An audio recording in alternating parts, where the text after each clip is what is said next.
یہ سوال ہی نہیں کہ ہم میلاد مناتے ہیں. یہ بتائیے کہ میلاد کیوں نہ منائیں؟ آپ کوئی ایویڈنس ہے ان قرآن کے اندر منع ہے؟ جواب آتا نہیں. احادیث مبارکہ میں منع ہے؟ جواب آتا نہیں. کیا صحابہ کرام رضوان اللہ تعالی علیہم اجمعین نے منع کیا؟ جواب آتا نہیں. بڑی عجیب غریب بات ہے کہ آپ منع کرتے. اچھا جناب یہ دیکھیے کہ میں بڑے سادہ الفاظ میں بتانا چاہوں گا کہ اسلام کیا ہے. اسلام 4 چیزوں پہ مشتمل ہے. حضور نے جو فرمایا وہ اسلام ہے, حضور نے جو کیا وہ اسلام ہے, اور حضور نے جس سے منع کر دیا وہ اسلام ہے, اور حضور نے جس سے منع نہیں کیا وہ بھی اسلام ہے.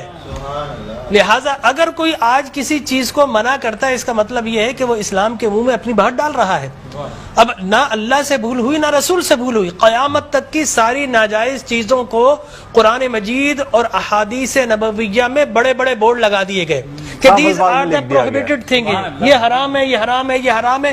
بڑے بڑے بورڈ لگا دیجیے. اور دیکھیں طریقہ اور اصول بھی یہی ہے کہ ہر جائز چیز کا نہیں بتایا جاتا. مثال کے طور پر اگر آپ کو کہیں جانا ہے تو آپ نے کبھی زندگی میں بورڈ نہیں دیکھا ہوگا کہ الاؤ ہے ادھر آ جائیے, نہیں, یہ کہیں نہیں لکھا ہوگا. ناٹ الاؤڈ ہوگا وہاں ضرور لکھا, جہاں ناٹ الاؤڈ ہوگا, پروہیبٹڈ ایریا ہوگا, وہاں پر بورڈ لگا ہوگا کہ یہاں داخلہ منع ہے. لہٰذا قرآن و احادیث میں بھی بڑے بڑے بورڈ لگا دیے, یہ حرام, یہ حرام, یہ حرام. اور مجھے کہنے دیے ڈاکٹر صاحب اللہ کا نبی بنیادی طور پر ہر جائز کام کروانے نہیں آتا. بالکل نہیں. دراصل اللہ کا نبی ہر ناجائز کام سے روکنے کے لیے آتا ہے.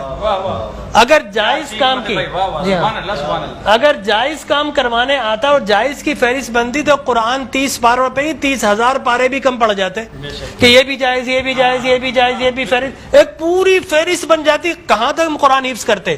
لہٰذا قرآن کے اندر اللہ کو جو ناپسند چیز ہے ان کا بیان ہے, اللہ کو جو پسند ہے ان کا بیان ہے. ہر جائز چیز اللہ کا نبی کروانے نہیں آتا. اب اگر بنگلہ دیش کے لوگ رہنے والے اگر پوری زندگی اگر چاول کھاتے اور مچھلی کھاتے, ان سے یہ نہیں پوچھا جائے گا باجرے کی روٹی کیوں نہیں کھائی, تم نے گندم کیوں نہیں کھایا, تم نے فلانے نہیں کیا, نہیں پوچھا جائے گا. اگر اسی طرح پاکستان کے رہنے والے مچھلی روزانہ نہ کھائیں تو ان سے نہیں پوچھا جائے گا کہ یہ بھی تو اللہ کی غذا تھی, جائز تھی, تم نے یہ کیوں نہیں کھایا. نہیں, ہر جائز چیز اللہ کو مطلوب نہیں ہے. اللہ کو مطلوب یہ ہے کہ ہر ناجائز کام سے روکا جائے. لہٰذا اللہ کے پیارے حبیب نے قیامت تک کی ساری ناجائز چیزوں سے منع کر دیا. نہ اللہ سے بھول ہوئی معاذ اللہ, نہ رسول سے بھول ہوئی. دین مکمل ہو گیا. اب اگر کوئی یہ کہتا ہے کہ یہ ناجائز, یہ بدعت, اس کا مطلب یہ ہے کہ کیا تجھ پر وحی نازل ہو گئی, باب نبوت تو بند ہو چکا ہے, اب تو کس بنیاد پر کر رہا ہے. دیکھیے اب کس بنیاد پر تم منع کر رہے ہو.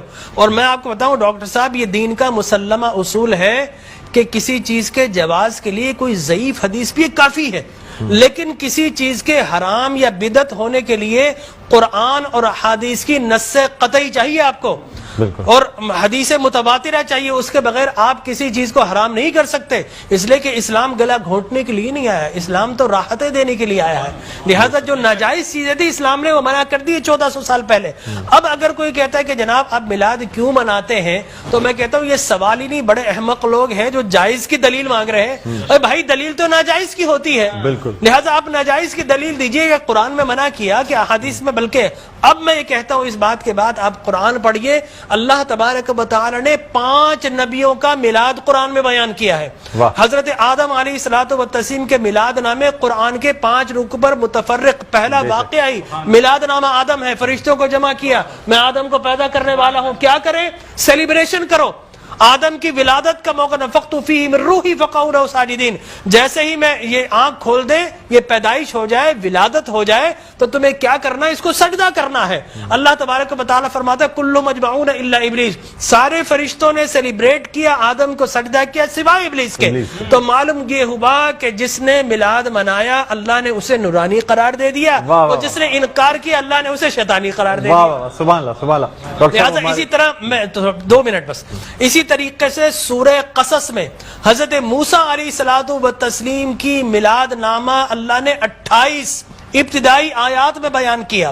اور حضرت یحییٰ علیہ الصلوۃ والتسلیم کا میلاد نامہ سورہ مریم میں کیا سلام علیہ یوم ولدا، سلام ہو یحییٰ پر کس دن؟ جس دن وہ پیدا ہوئے. لہذا نبی پیدا ہو رہا تو اللہ سلام بھیج رہا ہے. اور پھر حضرت عیسیٰ فرماتے والسلام علیک یوم ولدت ویوم اموت ویوم ابعث حیا، سلام ہو مجھ پر جس دن میں پیدا ہوا. سرکار نے فرمایا. اور پھر اللہ تبارک و تعالی نے ووالدین وما ولد کہہ کر حضور کے میلاد کو بیان کیا. اور حضرت مریم کی میلاد کو اللہ نے سورہ آل عمران میں بیان کیا. پھر سرکار نے فرمایا کہ میرے غلام الجمعۃ عید للمسلمین. لوگ کہتے ہیں 2 عیدیں، تیسری عید مل گئی. حضرت عمر بن خطاب سے پوچھا کہ یہ الیوم اکملت لکم دینکم، یہ آیت ہمارے نبی پر نازل ہوتی تو ہم 2 عیدیں مناتے، ہم تو بطور عید مناتے. حضرت عمر نے حضرت ابن عباس دونوں سے احادیث فرمایا میاں تم ایک عید کی بات کر تو ہماری تو 2 3 عیدیں تھی اس دن. وہ یوم عرفہ تھا مسلمانوں کی عید کے دن، وہ جمعۃ المبارک تھا مسلمانوں کی عید کے دن، وہ تکمیل دین کا دن تھا، وہ مسلمانوں کی عید کا دن ہے.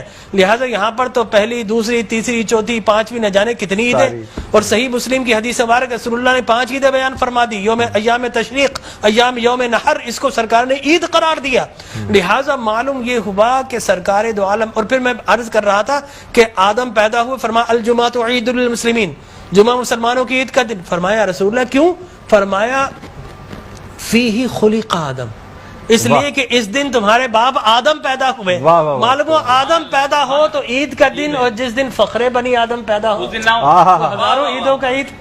یہ عید بھی ہے اور یقینی طور پر جشن بھی ہے. دیکھیے حضرت عیسیٰ ابن مریم علیہ الصلوۃ والتسلیم پیدا ہوتے نا، اللہ تبارک و تعالی حضرت مریم کے پاس پینے کے لیے کچھ نہیں تھا.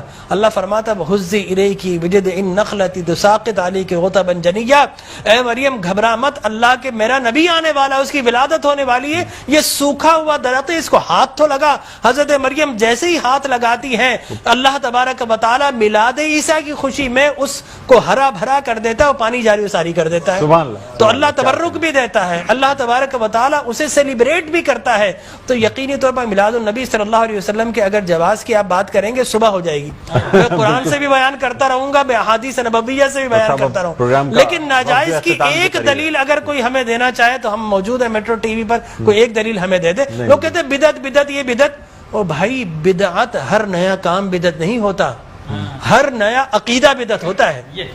لہذا وہ سمجھے نہیں، ہر نیا کام بدعت نہیں ہے. میں آپ کو ثابت کر دوں جو ہے نا ہر نیا عقیدہ بدعت ہے.